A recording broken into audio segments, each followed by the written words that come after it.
आज विश्व पुस्तक दिवस पर आपके लिए प्रस्तुत है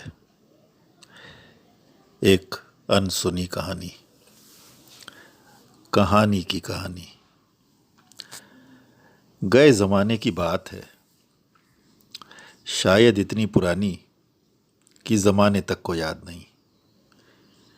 उस वक्त कहानियाँ होठों से चलकर कानों तक जाती थीं। आंखें कहानियों को न तो पहचानती थीं न जानती थीं।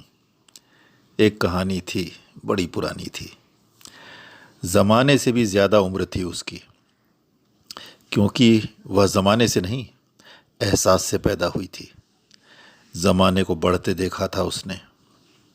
अब सब उसको भूल चले थे। ज़माना अपने यौवन पर था, नवीनता में ही सामयिकता ढूंढता था और पाता भी था। पर वो एक कहानी थी जो बड़ी पुरानी थी। न तो उस कहानी को कोई सुनता था न सुनाता था।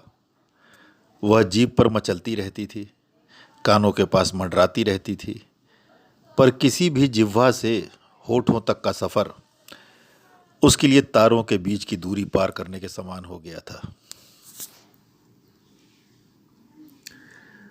अब तो कई हृदय भी उसके एहसास को जगह देने के लिए तैयार न थे।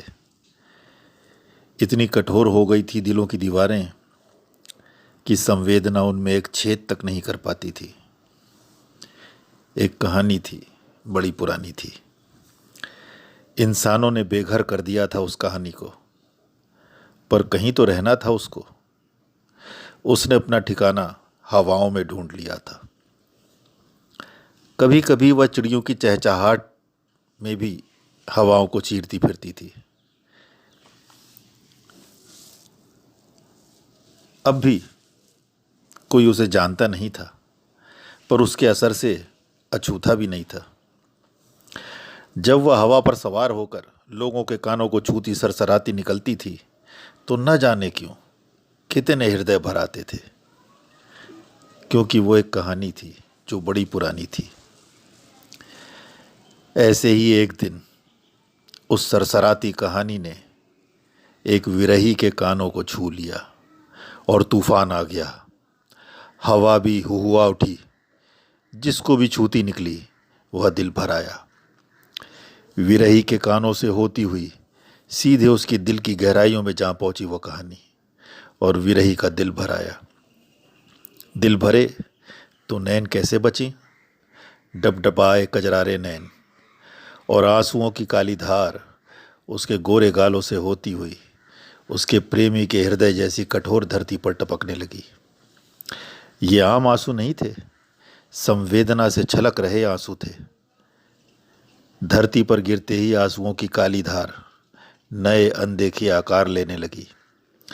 हर आकार उन्हें देखने वाले नैनों में एक भिन्न अनुभूति जगा रहा था। अक्षरों का जन्म हो रहा था। अक्षर मिलकर शब्द बना रहे थे और शब्द मिलकर अर्थ। एक पुरानी कहानी लिखी जा रही थी।